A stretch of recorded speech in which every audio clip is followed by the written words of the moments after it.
ዛሬውኑ ተረክበው ስራ የሚጀምሩበት 100% የተጠናቀቁ የንግድ ሱቆችና ዘመናዊ መኖሪያዎች በመሆን ሪል ስቴት ጎልደን ቪሌጅ ሳይት ላይ ቀርበዋል። የንግድ ሱቆች ከ20 ካሬ ጀምሮ፣ መኖሪያ ቤቶች ባለ 1፣ ባለ 2 እና ባለ 3 መኝታ ቤቶች ከ80 እስከ 194 ካሬ ድረስ ከመሆን ሪል ስቴት። በተጨማሪም ለውድ ደንበኞቻችን በ10 ዓመት እየኖሩ የሚከፍሉት 50% ከወለድ ነጻ የባንክ ብድር ማመቻቸታችንን ስንገልጽ በታላቅ ደስታ ነው። እንዲሁም 8% ቅድሚያ ክፍያ ለሚከፍሉ ደንበኞች በካሬ 73900 ብር ብቻ፣ ሙሉ ክፍያ ለሚከፍሉ ደግሞ በካሬ 51730 ብር በልዩ ቅናሽ ቤቶችን አቅርበናል። የማጠቃለያ ሽያጭ ላይ ነን። አሁኑኑ ይደውሉ፣ ነገውኑ ቢዝነስዎን ይጀምሩ። በ0988 887676 ወይንም በ0988 887999 ሃሎ ይበሉን። መሆን ሪል ስቴት በሰላማዊ መንደር በምቾት ይኑሩ ይሎታል።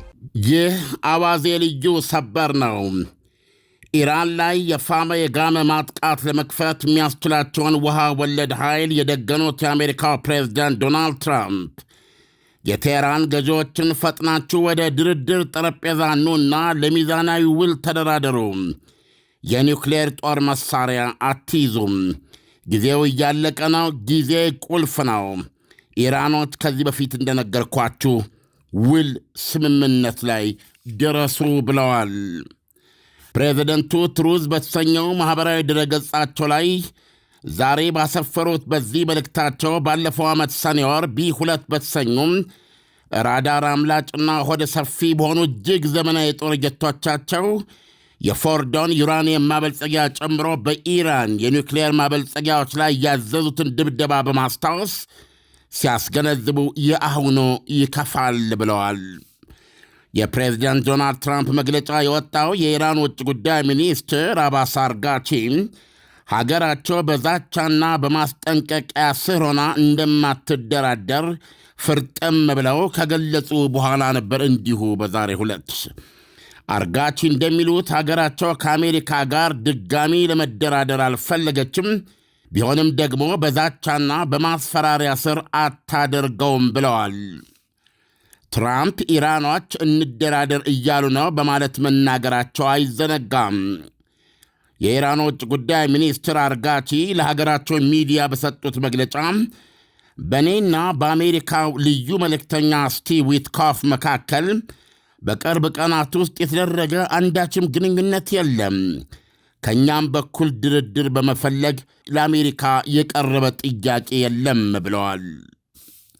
ሲቀጥሉም አቋማችን ግልጽ ነው፣ ድርድር ከዛቻ ጋር አብሮ አይሄድም፣ ውይይት ሊካሄድ የሚችለው ማስፈራሪያዎችና የበዙ ትዕዛዞች ወይም ጥያቄዎች ባሉበት ሁኔታ ውስጥ አይደለም ብለዋል። አሁን ዋናው የመንግሥታቸው ቃል አቀባይ የሆኑት አርጋቺ ከጥቂት ሳምንታት በፊት በሰጡት መግለጫ ደግሞ ዋሽንግተን ልትሞክረን፣ ልትፈትነን የምትፈልግ ከሆነ አገሬ ለጦርነት ዝግጁ ናት ማለታቸው አይዘነጋም። የኢራኑ ፕሬዚደንት ማሱድ ፔዜሽኪያን ሰሞኑን ከሳውዲው አልጋውራሽ ኤምቢኤስ ጋር ደውለው የአሜሪካ ዓላማ የክልሉን ደህንነት ማስተጓጎል ነው፣ ካለመረጋጋት በስተቀረ የሚያተርፋት ነገር የለም ሲሉ መናገራቸው ተዘግቧል።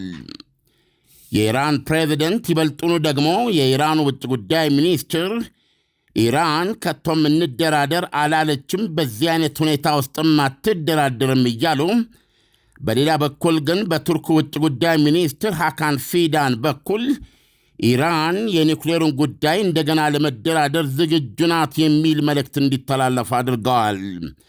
የቱርክ ውጭ ጉዳይ ሚኒስትር ዛሬ ነው በኢራን ስም የተናገሩት። የኢራን መሪዎች ከዚህም ሌላ ጥቃት ከተፈጸመባቸው ጠላትን ጸጸት ውስጥ የሚጥሉ አጠቃላይ ምላሾች እንሰጣለን ብለዋል። መቀመጫው በአሜሪካ የሆነው የሰብአዊ መብቶች ዜና አገልግሎት በሌላ በኩል እንዳረጋገጠው ቢያንስ 6221 የተቃውሞ ሰልፈኞች ኢራን ውስጥ ተገድለዋል። በተባበሩት መንግሥታት የኢራን ልዩ ራፖርተር ማይሳቶ የሰጡት መግለጫ ግን በእጅጉ ያስደነግጣል። የኢራን ባለሥልጣኖች የገደሏቸው ተቃዋሚ አድራጊዎች ቁጥር 20,000 ወይም ከዚያ በላይ ነው። ከኢራን የሚወጡ የዶክተሮችን አሃዝ እየጠቀሱ የኢራን መንግሥት ግን የሟቾቹን ብዛት 3117 ነው ይላል። ከእነዚህ ውስጥ 2427ቱ ሰላማዊ ሰዎች ናቸው ይላል። ቀሪዎቹን የደህንነት ኃይሎችና እንደዚሁም አሸባሪዎች ናቸው ሲል ያስቀምጣል። ይህ በእንዲህ እንዳለ የኢራንም የአሜሪካም አየር ኃይሎች ከሆርሙዝ ሰርጥ አጠገብ ወታደራዊ ልምምድ መጀመራቸውን አስታውቀዋል። የኢራን እስላማዊ አብዮታዊ ዘብ ኮር በጦርነት ወቅት ግዛታቸውን ለአሜሪካ መጠቀሚያ የሚፈቅዱ ጎረቤት አገራትን እንደ ጠላት እንቆጥራለን ሲልም አስጠንቅቋል። ከወዲሁ ሳውዲ አረቢያና የተባበሩት አረብ ኤሚሬቶች የአየር ክልላቸውን ኢራን ላይ ለሚካሄድ ጥቃት ክፍት እንደማያደርጉ አስታውቀዋል። ዳንኤል፣ አሁን በተጨባጭ አዲስ ክስተት ነው እያየን ያለ ነው። በመጀመሪያ ደረጃ እንግዲህ ይሄ ውሃ ወለድ የአሜሪካ ኃይል የምንለው አውሮፕላን ተሸካሚዋ አብርሃም ሊንከን እንደዚሁም ከሙሉ አጃቢዎቿ ዲስትሮየርስ ከሚባሉት ጋር አሁን ኢራን ላይ ጥቃት ማካሄድ የሚያስችላት ህንድ ውቅያኖስ ውስጥ የአሜሪካ ማዕከላዊ ማዘዣ እዝ የሚባለው የክልል ውስጥ ገብታለች። የገባችውም 48 ሰዓት አልፏል። ስለዚህ በማናቸውም ሰዓት ጥቃት ለመፈጸም የምትችልበት ሰዓት ላይ ትገኛለች። በፋርስ ባሕረ ሰላጤ ላይ ሌሎች 3 ዲስትሮየርስ እንዳሉ ተገልጿል። ባህሬን ላይ ደግሞ እንደዚሁ ከውሃ ማዶ ጥቃት ለመፈጸም የተሰሩና ልምምድ ያላቸው ፈጣን የጦር መርከቦች እንደዚሁ ይህንን የጦር ቡድን እንደሚቀላቀሉ ታውቋል። በአካባቢው የአሜሪካ የአየር መከላከያ ስርዓቶች ተተክለዋል። የኤፍ-15 ስኳድሮኖች ዝግጁ ሆነዋል። አውሮፕላን ተሸካሚዋ የያዘቻቸው 90 ኤኢ-18 የሚባሉና ኤፍ-35 የሚባሉ እጅግ ዘመናዊ የጦር ጀቶች ናቸው። እነሱ ናቸው በአብዛኛው። እንደዚሁም ይሄ አይነት በማንኛውም ሰዓት ላይ ፕሬዚደንት ዶናልድ ትራምፕ እንደ ሀገሪቱ የጦር ኃይሎች ዋና አዛዥነት በፈለጉት ደቂቃ ትዕዛዝ መስጠት ይችላሉ ማለት ነው። የአሜሪካ አየር ኃይል በልምምድ ላይ ነው የሚገኘው። ዛሬ ሁለተኛ ቀኑ ነው ልምምድ ከጀመረ። አዲሱ ነገር ምንድን ነው?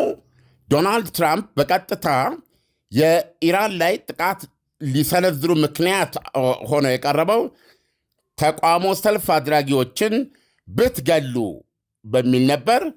ከዛ በኋላ ደግሞ ያ ግድያዎቹ ተፈጸመው እሳቸው በቂ መረጃ ያደረሰኝ ባሉት መሰረት ኢራን በቁጥጥር ስር ካደረገቻቸው ውስጥ ወደ 27 ሺህ ነው የሚባሉት አጠቃላይ እስረኞች ውስጥ 800 ያህሉን በስቅላት ለመቅጣት ዝግጁ ናት የሚል መረጃ ደርሶናል በሚል እነሱ ላይ ምንም አይነት እንደዚህ አይነት እርምጃ የለም፣ አልታቀደም፣ አይደረግም በሚል ከኢራን አስተማማኝ መረጃ ደርሶኛል በሚል ጥቃቱን ማቆማቸው ይታወቃል።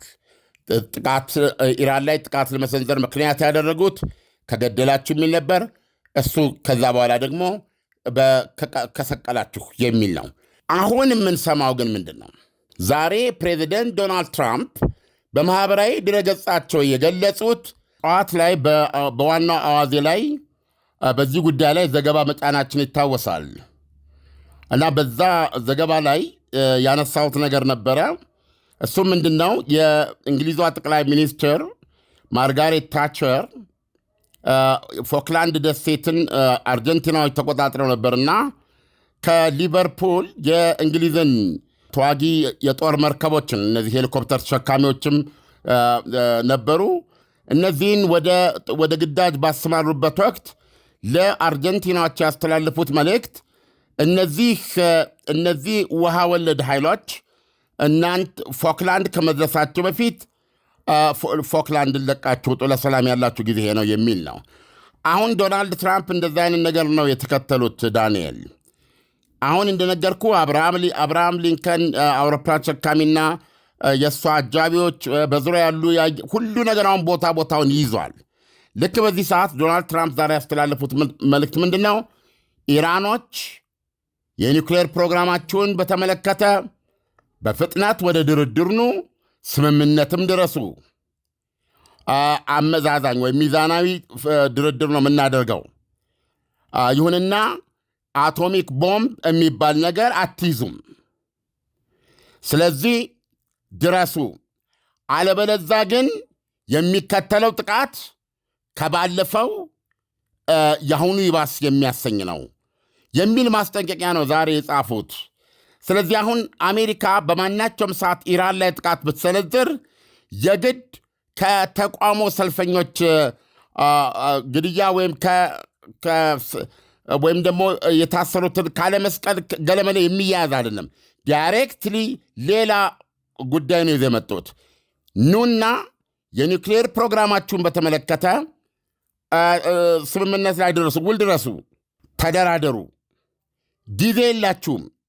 ጊዜ ቁልፍ ነው። አንድ ነገር እውቁ፣ የኒውክሌር አይኖራችሁም የሚል ማስጠንቀቂያ ነው የሰጡት ዳንኤል። ስለዚህ ይህ ጦርነት ከአሁን በኋላ ሊካሄድ ቢችል የኢራንን የኒውክሌር ፕሮግራም መሰረት አድርጎ ነው ማለት ነው። ዳና የውስጥ እግር ማሳጅ የረኩበትንና ጥቅሙን በሚገባ ያጣጣሙበትን አገልግሎቱን በማስፋፋትና በማሳደግ እነሆ ሁለተኛ ቅርንጫፉን ከፈተ። ዳና በአዲሱ ቅርንጫፋችን ሙሉ የማሳጅ ስቲም፣ የሳውናና የሞሮኮ አገልግሎት መስጠት ጀምረናል። ለቤተሰብ ለጥንዶችና ለሙሽራዎች ከነሚዜዎቻቸው ዳና ማለፊያ ምርጫ ነው። ዳና ቁጥር 1 ብስራተ ገብርኤል አፍሪካ ህንፃ 3ኛ ፎቅ። አዲሱ ቅርንጫፋችን ቡልጋሪያ ማዞሪያ በግዙፉ ድሪም አፓርትመንት። ዳና። ዓለም ኢራን ዶናልድ ትራምፕ እንደሚፈልጉት ወደ ጠረጴዛው ትመጣለች ብሎ ማሰብ ይቻላል ወይ? መታስ ደግሞ ከአሜሪካ ጋር ከመዋጋት ይልቅ የኒውክሌር ጦር መሳሪያን የመስራት ፍላጎቷን ታቆማለች ወይ የሚለውን ብትነግረን። አርጋቺ የሰጡት መግለጫ መልሱን ይሰጣል። በጣም እርግጠኛ ሆኜ የምናገረው ይህ ጦርነት የሚያስቀር ድርድር አይኖርም። ለምን? በኢራኖች በኩል በብዙ አስተሳሰብ ምክንያት የባለፈው ድርድራቸው 5 ዙር ገደማ ሄደው የፈረሰው በመሰረታዊነት አንድ ነገር ላይ መግባባት ስላልቻሉ ነው፣ ወይም መቻቻል ስላልቻሉ ነው። ያም ምንድን ነው? ኢራኖችን አሜሪካ ያቀረበችው የኒውክሌር ማብለያችሁን ሳይፈርስ በፊት ማለት ነው፣ በራሳችሁ በፈቃደኝነት ታፈርሳላችሁ። ከዛ በኋላ ለሰላማዊ ዓላማ የሚያስፈልጋችሁ የኒውክሌር ዘይት ዋቴቨር እሱን እያዘጋጀ የሚሰጣችሁ የኒውክሌር ማብለያ የኒውክሌር ማብለያ እዛው እናንተ ግዛት ውስጥ ከሰላጡ ሀገሮች ጋር ሆኜ አሰራለሁ እንጂ በምንም ታምር የራሳችሁ ኢራናዊ የኒውክሌር ሳይንቲስት ወይም የኒውክሌር ተቋም የሚያበለጽገው የሚያጣራው የኒውክሌር እንቅስቃሴ አይኖርም ቶታሊ።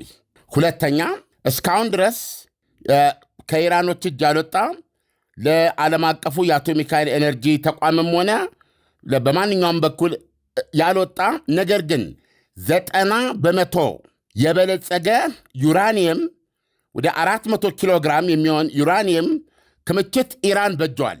ይሄ ዩራኒየም ዊፖን ግሬድ የሚባለው ወይም የአቶሚክ ቦምብ ለመስራት የቀረው 10% መበልጸግ ብቻ ነው እና በተደጋጋሚ ሲገለጽ የነበረው ኢራን ከፈለገች በአንድ ሳምንት ውስጥ ቦምብ መስራት የሚያስችላትን ደረጃ ማበልጸግ ትችላል። ይሄ አድማጮች አንደርስታንድ ያደርጉኛል፣ ቴክኒካል ነገር ነው። 90% ነው፣ 100% ነው መበልጸግ ያለበት። ስለዚህ 10% ነው የቀረው። 90% የበለጸገው ለምንም አይነት ሰላማዊ ተግባር አይውልም ነው የሚሉት ሳይንቲስቶቹ። 90% ደረጃ የበለጸገ ዩራኒየም ወደ 100% አደርሰል ለአቶሚክ ቦምብ መስሪያ እንጂ 90% የበለጸገ ዩራኒየም የሚሰጠው ምንም አይነት ሰላማዊ ወይም የሲቪል አገልግሎት የለም ነው የሚሉት። ስለዚህ ይህን ክምችት ማስረከብ አለባት ኢራን። እነዚህ ቅድመ ሁኔታዎች ናቸው። ፕላስ የቦሊስቲክ ሚሳይል ምርቶቿ እነዚህም እንዲታወቁ እና ገደብ እንዲጣልባቸው እና በገደቡ መሰረት የተወሰኑት ደግሞ ከዛ ውስጥ እንዲወገዱ የሚያደርግ ስምምነት ነው አሜሪካ እንፈራረም እያለች ያለችው። ይሄ ስምምነት ከተፈረመ በኢራንና በአሜሪካ መካከል ያለው ግጭት ያቆማል፣ ማዕቀቡ ይደሳል፣ እንደዚህ የሚል ነው። ሌላው እንግዲህ ከዛ በኋላ ስርዓቱ ራሱን ጠብቆ ለመቆየት በራሱ ከውስጥ ባለው ኃይል የሚያደርገው ትግል ነው የሚሆነው እና ይሄ ነው ኑና ይህን ስምምነት እንድረስ የሚለው ጠረጴዛ ላይ የተቀመጠ የአሜሪካ የመደራደሪያ ነጥብ ይሄ ነው። አርጋቺ ምንድን ነው ያሉት? ድርድር እናድርግ ብለን አልጠየቅንም። ብናደርግ እንኳ በዛቻና በማስጠንቀቂያ ስራ እናደርግም ብቻ ሳይሆን በእንዲህ አይነት የበዙ ዲማንዶች፣ በእንዲህ አይነት ጥያቄዎች ስርም አናደርግ ማለት ዋነኛ እነሱ ከሉዓላዊነት ጋር የተያያዘ ነው የሚሉት። ኢራን እንደ አንድ ሉዓላዊ ሀገር ሰላማዊ የኒውክሌር ኃይልን ለሰላማዊ አገልግሎት የመጠቀም መብት አላት። ስለዚህም ለሰላማዊ አገልግሎት የሚውል ኒውክሌር ባሏት በራሷ ሪያክተሮች ምንድነው ታብላላለች የሚል ይሄ መብቷ ነው። እዚህ ላይ አንደራደርም፣ አቶሚክ ቦምብ አንሰራም ነው የሚሉት። እዚህ ላይ ነው ውዝግባቸው፣ መስማማትም ያልቻሉትና የጠየከኝ ድርድር በዚህ መንፈስ ሊቀመጡ አይችሉም። ባለፈውም ነገሮች ፈርሰው ወደ ጦርነቱ የገቡበት ምክንያት ይሄ ስለሆነ ዛሬውኑ ተረክበው ስራ የሚጀምሩበት 100% የተጠናቀቁ የንግድ ሱቆችና ዘመናዊ መኖሪያዎች በመሆን ሪል ስቴት ጎልደን ቪሌጅ ሳይት ላይ ቀርበዋል። የንግድ ሱቆች ከ20 ካሬ ጀምሮ፣ መኖሪያ ቤቶች ባለ 1፣ ባለ 2 እና ባለ 3 መኝታ ቤቶች ከ80 እስከ 194 ካሬ ድረስ ከመሆን ሪል ስቴት። በተጨማሪም ለውድ ደንበኞቻችን በ10 ዓመት እየኖሩ የሚከፍሉት 50% ከወለድ ነጻ የባንክ ብድር ማመቻቸታችንን ስንገልጽ በታላቅ ደስታ ነው። እንዲሁም 8% ቅድሚያ ክፍያ ለሚከፍሉ ደንበኞች በካሬ 73900 ብር ብቻ፣ ሙሉ ክፍያ ለሚከፍሉ ደግሞ በካሬ 51730 ብር በልዩ ቅናሽ ቤቶችን አቅርበናል። የማጠቃለያ ሽያጭ ላይ ነን። አሁኑን ይደውሉ፣ ነገውኑ ቢዝነስዎን ይጀምሩ። በ0988 887676 ወይንም በ0988 887999 ሃሎ ይበሉ። ሞን ሪል ስቴት በሰላማዊ መንደር በምቾት ይኑሩ ይሎታል። ዓለም ዶናልድ ትራምፕ የኢራን ሕዝብ ተቃውሞን በተመለከተ ኢራንን አስጠንቅቀው ነበርና አሁን ደግሞ ትኩረታቸውን ኢራን ኒውክሌር ጦር መሳሪያን እንዳትሰራ የሚለው ጉዳይ ላይ አድርገውታልና ስለዚህ አሁን ኢራን የኒውክሌር ጦር መሳሪያን በተመለከተ ከአሜሪካ ጋር ምናልባት ስምምነት ላይ ብትደርስ የኢራን ሕዝብ ተቃውሞን በተመለከተ ያለው ጉዳይ ኢራንን ከአሜሪካ ጋር ጦርነት ውስጥ የሚከታት ጉዳይ አይሆንም ማለት ነው ወይ? እዚህ ላይ ከባዱ ነገር ምንድነው? አሁን ባለው ሁኔታ የኢራን ባለስልጣኖች ትንሽ ወንዝ ተሻግረዋል ማለት ይቻላል። ማለት የሚወጡት አሃዞች የትኞቹ ናቸው እውነት የሚለው ነው። 20 ሺህ የሚሉት አለ፣ 36 ሺህ የሚሉት አለ። አሚን እዚህ ደረጃ ላይ ከተደረሰ ስርዓቱ ከፍተኛ ትግል ከውስጥ ይጠብቀዋል። ሁለተኛ የዶናልድ ትራምፕ አመጣጥ አሁን የሰጡት ነገር አለ። በየትኛውም መንገድ ይምጡ በዚህ ሰዓት ብረትን ሲግል አይተህ ምታው እንደሚባለው የኢራን ላይ የኢራን ገዢዎች ላይ እርምጃ መውሰዱ በጣም አዋጪ ነው። ምክንያቱም ከውስጥ ያው ቅድም የጠቀስነው ነገር አለ። ከውስጥ የተለያዩ ኢኮኖሚያዊ ጥያቄዎች አሉ። ለዚህ የተቃውሞ ሰልፉ ገንፍሎ እንዲወጣ ምክንያት የሆኑ እና የኢራን መሪዎችም ያልካዷቸው ከውሃ እጥረት ጋር ከድርቅ ጋር ከፍተኛ የሆነ የኢኮኖሚ ድቀት ኢቨን ጥሩ ሀብት አላቸው ለተባሉት እንኳ ገበያ ላይ የሚፈልጉት ሸቀጥ ሊገኝ ያልቻለበት እጦት ነው እየተፈጠረ ያለው። የሀገሪቱ ገንዘብ ማሽቆልቆል ደረጃ ሊገለጽ አይችልም። $1 ከ1 ሚሊዮን 500 ሺህ ሪያል በላይ ነው አሁን የሚመነዘረው። እና እነዚህ ማህበራዊ ቀውሶችን የኢራን መሪዎች አልካዱም። በእነሱ ላይ ደግሞ ከዚህ ተቃውሞ ጋር ተያይዞ አሁን የተካሄዱት ግጭቶችና የፈሰሰው ደም ሌላ ነገር ነው። ስለዚህ አሁን እንዲህ ባለ ሁኔታ ላይ ምክንያቱ ምንም ይሆን አሜሪካ ዘመተች ማለት ያው በዚህ ጦርነት ውስጥ ኢራን እስራኤል መግባቷ የማይቀር ነው። ምክንያቱም ኢራኖች ጥቃት የሚመጣ ከሆነ ሙሉ ጦርነት ነው የምንከፍተው ብለዋል። ጦርነታችን እስራኤልን የሚጨምር ነው። እንደዚሁም ደግሞ በዙሪያ አገሮች የአሜሪካ የጦር ሰፈሮች ያሉባቸውን ቦታዎች እናጠቃለን የሚል ነው። የሆርሙዝ ሰርጥንም እንደዚሁ ችግር ውስጥ እንከታለን። የኢኮኖሚ መዘዞች ለዓለም ይተርፋል የሚል አጠቃላይ ማስጠንቀቂያ ነው ያላቸው። ስለዚህ እኔ ኢራኖች ችግራቸውን ለአንድና ለመጨረሻ ጊዜ ተጋፍጠው ለመወጣት የቆረጡ ነው የሚመስለኝ። ዓለም ኢራን ከአሜሪካ ጋር ጦርነት ውስጥ እንዳትገባ የሚያሸማግሏት ሌሎች ሀገራት የሉም ወይ? ወይም ደግሞ እየተደረገ ያለው ጥረት ምንድን ነው የሚለውን ብትነግረን። ትናንትና የእስራኤሉ ጠቅላይ ሚኒስትር የሰጡትን መግለጫ ተከትሎ የቀረበላቸው አንድ ጥያቄ ነበረ። አሜሪካ ከአረብ አጎራባች ሀገሮች ጋር በመሆን ይህን ጦርነት ለማስቀረት የሚያስችል ውይይት እያደረጉ ናቸው የሚል ነገር ነበረ። ግን እንደነገርኩ ትልቁ ነገር ሁሉም አንድ ነገር ማድረግ አይችሉም። ያም የማይችሉት የኢራን መሪዎች የኒውክሊየር የማበልጸግ መብታቸውን አሳልፈው ለመስጠት አይፈልጉም። ይሄ ቀይ መስመራችን ነው ብለዋል። ይሄ ሉዓላዊ መብታችን ነው። እንደ አንድ ሀገር ለራሳችን ሰላማዊ አገልግሎት የሚውል የኒውክሌር ኃይል ምንድነው እናብላላለን፣ በራሳችን ተቋም፣ በራሳችን ሳይንቲስቶች። ይሄንን ውል ማድረግ እንችላለን። አቶሚክ ቦምብ አንሰራም፣ ለቦምብ በሚሆን ደረጃ እናበለጽግም፣ ይሄንን መቆጣጠር ይቻላል የሚል ነው። ቅድም ነግሬያለሁ በአሜሪካ በኩል ያለውን አቋም።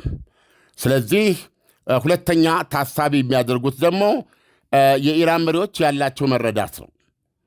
ያላቸው መረዳት ይሄን ድርድር ቢቀመጡም አት ዘ ኤንድ ኦፍ ዘ ዴይ አሜሪካና እስራኤል ያገዛዝ ለውጥ ለማድረግ ፈልጓል ብለው ነው የሚያምኑት ኢራኖች። ድርድር ውስጥ የምንገባው ምንም ነገር አያድነንም የሚል አመለካከትም የያዙ ነው የሚመስለው። ኢቭን ምክንያቱም አስቀድመው አሁን አገዛዙ ከፍተኛ ድንጋጤ ላይ ነው። ስለዚህ መንግስታችንን ለመጣል ነው የሚፈልጉት። ስለዚህ እኛ ደግሞ የመጨረሻውን ፍልሚያ ማድረግ አለብን የሚል አቋም ለመያዛቸው ብዙ ማስረጃዎች አሉ። አንዱ የኢራኑ መንፈሳዊ መሪ አያቶላ አሊ ካሜኒ ከእንግዲህ 2-3 ቀናት እየተቆጠሩ ነው፣ በይፋ ስራቸው ላይ አይገኙም። ልጃቸውን ተክተው ነው ያሉት። እኚህ ሰው በማይመች ሁኔታ ውስጥ ምናልባት አስቀድሞ እንግዲህ ባንከር ነው የተባለው፣ በደንብ የተዘጋጀ ምሽግ ነው። እዛ ውስጥ ሆነው አመራር ሊሰጡ ይችላሉ።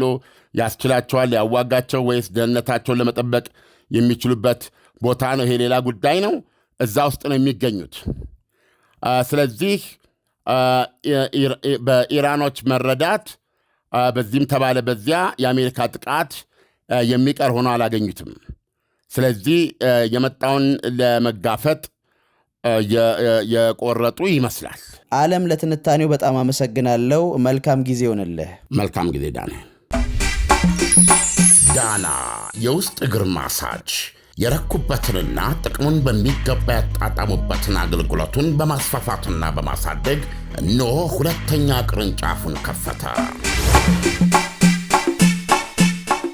ዳና በአዲሱ ቅርንጫፋችን ሙሉ የማሳጅ ስቲም፣ የሳውናና የሞሮኮ አገልግሎት መስጠት ጀምረናል። ለቤተሰብ ለጥንዶችና ለሙሽራዎች ከነሚዜዎቻቸው ዳና ማለፊያ ምርጫ ነው። ዳና ቁጥር 1 ብስራተ ገብርኤል አፍሪካ ህንፃ 3ኛ ፎቅ። አዲሱ ቅርንጫፋችን ቡልጋሪያ ማዞሪያ በግዙፉ ድሪም አፓርትመንት። ዳና